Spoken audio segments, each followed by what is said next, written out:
درود مجدد ما را از استودیوی مرکزی میلی اسپورت پذیرا باشید. برگشتیم ما دوباره در حضور شما عزیزان و مخاطبان خوب میلی اسپورت قرار داریم. بخش دوم برنامه است. من میزبان آقای قیام الدین قربانی و رومل روکی، بازیکن تیم واحدی و رئیس تیم واحدی در رقابت‌های لیگ قهرمانان فوتبال افغانستان هستم. رقابت‌هایی که وارد هفته‌های اخیرش میشیم و تا اینجای کار تیم واحدی بنابر وضعیتی که دارن نتایج قناعت بخش را کسب نکرده. سلام مهمانان، سلام استاد، وقت بخیر. دوربینای میلی اسپورت در خدمتشان. سلام درود خدمت تلویزیون میلی اسپورت و تمام بینندگانی که از ما را از پرده شما میبینن.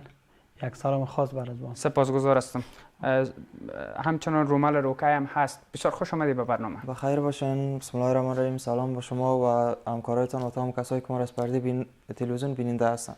بسیار خوش آمدید به برنامه. استاد بریم ابتدا روی عملکرد تیم فوتبال واحدی صحبت بکنیم. تا اینجای کار شما نتایج قناعت بخشی را کسب نکردین. البته تیمی که شما مسئولش هستین، به نظر خودتان ضعف در کجاست که در این دور از رقابت‌های لیگ قهرمانان فوتبال افغانستان تیم واحدی به نتایج قناعت بخش دست پیدا نکرده؟ بسیار خوب گپ اشاره کردین. واقعا هم که ما او چیزی را که می‌خواستیم از بچه‌ها همو نشد. بله. به خاطر از اینکه از ما دو بازیکنی که از پاکستان آوردیم، بله، یکی کیپر بود، یکی دفاع تیم ملیش بود، بله، که متاسفانه ما را همراهی نکردن و یک بازی داشتن و دیگر رفتن. بله، به کشور خود برگشتن. با مو خاطرم ما تیم ما کمی چی شد که چون ما کیپر سوم ما در 5 بازی که در داشتیم در او قرار دادیم. کیپر سوم او تو کار خوبی نکردن. بله. چون کیپر اول ما پاکستانی بود، کیپر دوم ما از مهاجرین افغانستان بود، در ایران بودن. بله. و هنوزم نامده. بله. شاید فردا بیان. مشکلاتی که در ویزه ازو شدن و در پاسپورتش نتونستن که بیان، یک مشکلاتی بود. دو مشکلاتی که از ما تیم ما نو بود، ما امتیازش از قندوز گرفتیم. بله. به زون خود به ولایت پکتیا. بله. دیگه متاسفانه ما هماهنگی نداشتیم. دیگه انشالله این 5 بازی که پیش روی داریم، بله، یک 3 بازیکن نو گرفتیم، در ترکیب اضافه کردیم. بسیار دیگه انشالله امید داریم که یک نتیجه خوب بگیریم. بسیار خوب. استاد سوال اینجاست که اکثریت طرفدارا و مخاطبای تیم واحدی داشتند و باید شما من حیث مسئول تیم پاسخ بدین. چرا به جای تمرکز روی سرمربی پاکستانی و بازیکنان پاکستانی، چرا همین سرمایه گذاری را روی بازیکنان شاخص داخلی شما انجام ندارید؟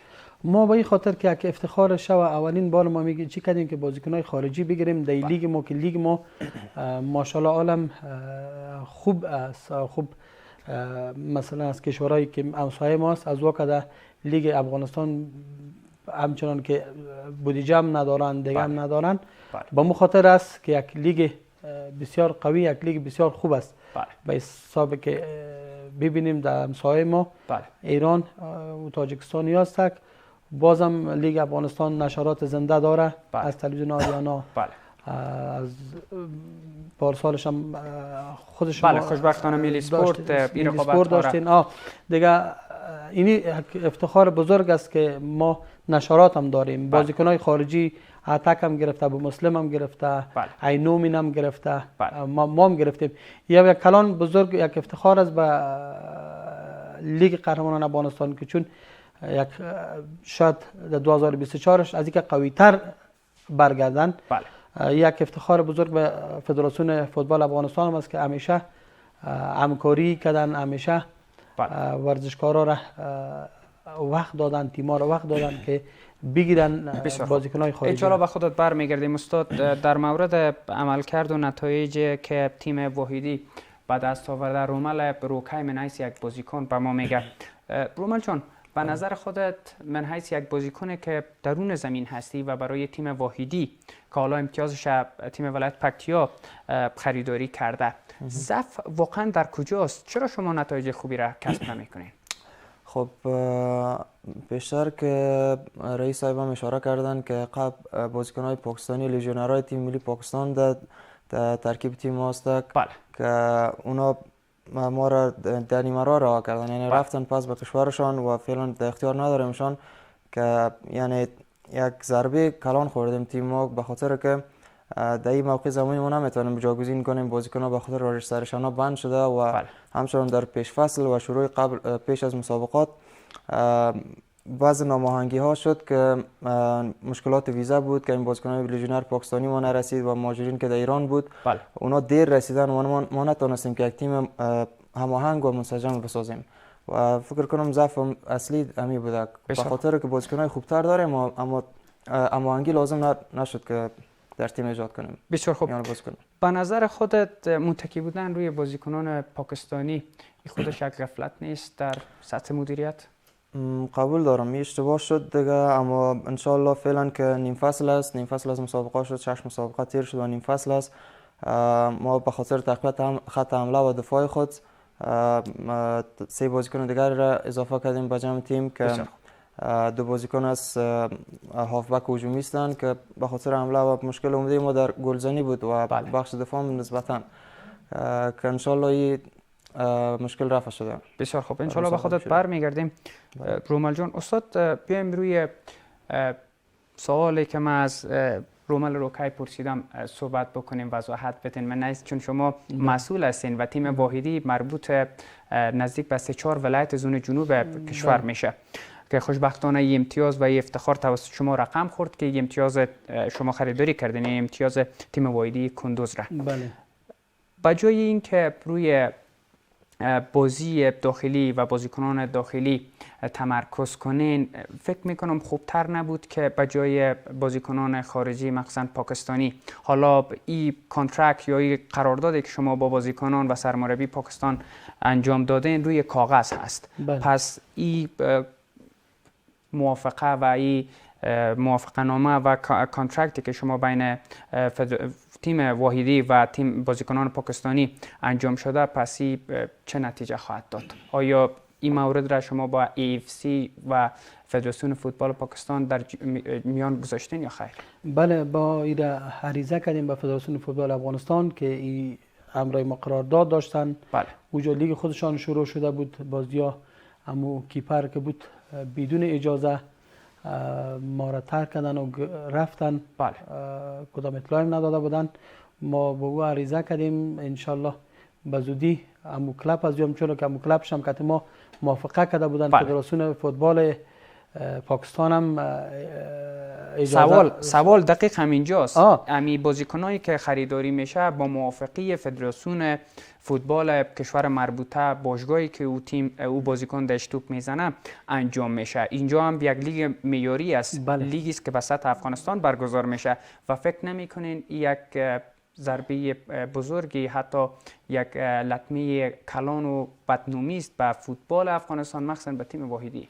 بله ما میره شکایت کردیم، چون که کلاب خود از یوم زیر سوال میاد در پاکستان که از به حساب FC و چی جرمان میشه. ما حالا بازم چی خساره هم کردیم، یک چی خساره که بعد ما را خساره هم بپردازد. چون که کتی ما نامردی کردن و ما را اعلام کردن و اون چیزی که ما در خط کتش قرارداد کردیم، ما یک فصل کتش قرارداد کردیم. نه ما یک بازی و دو بازی را. بله، بدون شک. به مو خاطر است که امروز ما هم رسما عریضه خود به فدراسیون فوتبال افغانستان دادیم، او خودشان پیگیری میکنن. بسیار خوب، انشالله که این مشکلات رفع بشه و دیگه شاهد این موردان نباشیم و بازیکنی که خریداری میشه باید روی بک‌گراند او کار بشه، صحبت بشه تا اینکه بازیکنانی که واقعا در حد و اندازه بازی کردن در لیگ قهرمانان فوتبال افغانستان هستن یا نیستن باید پیگیری بشه.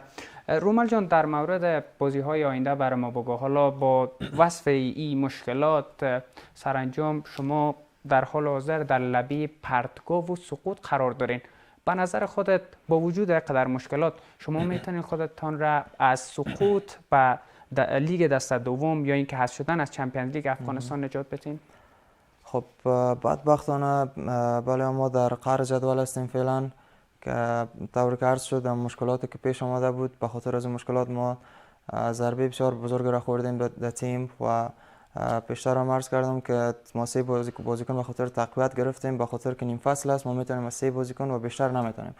و اما نقاط ضعف خود ان شاء الله ما پوشش دادیم که در خط حمله بود و بعضی قسمت های دفاع که ان شاء الله 100% ان شاء الله خود ما از قرار جدول میخوایم فاصله بگیریم ان شاء الله. با بازی‌های بعدی برنامه خوبتر گرفتیم ان شاء الله. هیئت مدیریت و کادر فنی تیم هم پلان‌های دارن به خاطر از این.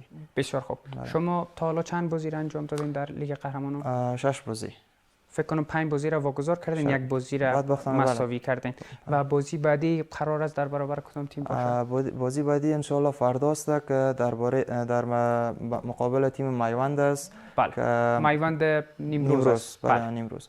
که ان شاء الله برنامه کادر فنی و سرمربی ما برنامه دارن به خاطر از این مسابقه که ان شاء الله 100% یک برنامه خوب داریم که برنده شیم از مسابقه و 3 امتیاز مسابقه رو به دست بیاریم. بسیار خوب. ان شاء الله که اتفاق رخ بده.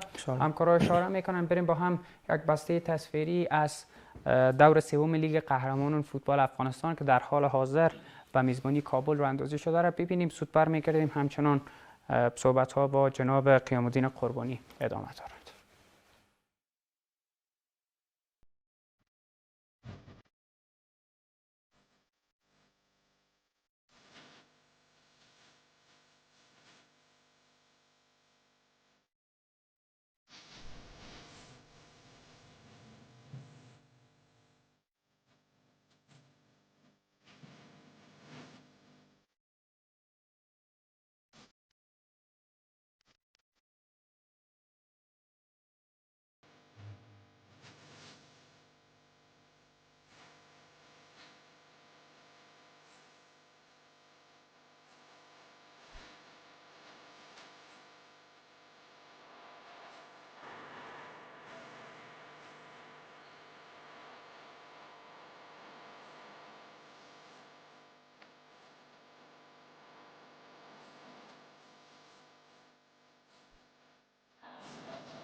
مرحبا مرحبا مرحبا مرحبا مرحبا مرحبا چراغلی زمون کلی تسالار محترما چراغلی زمون کلی تسالار محترما گلولا بالا. دوباره برگشتیم، برنامه ادامه دارد. باز هم رومل روکی و قیام الدین قربانی مسئول تیم واحدی اف سی و بازیکن این تیم را با خود داریم. استاد بیاییم روی برنامه‌های آینده تیم واحدی صحبت بکنیم. حالا با وصف همین مشکلات و چالش‌هایی که سر راه شما قرار داره، بازیکن‌هایی که شما به خدمت گرفتین در نیم فصل تیم را رها کردن بدون اینکه شما را در جریان بگذارن، با وصف همین چالش‌ها حالا راه حل چی است؟ آیا برای مخاطبا و علاقمندان تیم واحدی اف سی مخصوصا زون جنوب افغانستان کدام پیام خوبی دارین؟ آیا تیم واحدی اف سی از سقوط نجات خواهد یافت در ادامه یا خیر؟ انشالله ما کدام چی که داشتیم، کمی که داشتیم در تیم او را ما پوره کردیم. انشالله بازی‌های بعدی را برشان وعده میکنیم از زمین پرده تلویزیون شما که انشالله ما میمانیم در لیگ قهرمانان افغانستان. خب متاسفانه بگیم که ما هیچ تجار در زون ما نداریم. اگر می داشتیم مثل هیرات واره، قندار واره، مزاریا واره حمایت میکردن. ما یگانه خودم هستم که حمایت تیمم میکنم. اگه بازیکنم خریدیم، اگه لیگ امتیازش هم خریدیم به خاطر زون خریدیم. مگر یک نفر بالا نشد که 1 روپیه یا 1 بوتل آوا همکاری کنن یا یک بازیکن بگن که ما پولش میتیم از کشور ایران یا از همسایه ما پاکستان که ما گرفتیم، یا هیچ کس نکردن. مچم چرا که یا ورزش دوست ندارن، یعنی زون ما علاقه ندارن. مچم چرا بارها ما برای تجارای ما رفتیم که همکاری کنن. امی ما قدرت داشتیم که امی تیم امتیازش به زون ما گرفتن. نام پکتیا یا از امی زونه که از لوی پکتیا به نام از اون ما امی یک افتخار کردم. مگر یک اقدام نکردن که بیان هم ورزشکارایش، هم فوتبالرایش، هم تجارایش، هم ولایت‌ها که والی است و تربیت بدنی ما رئیسایش است، هیچ همکاری با ما نکردن.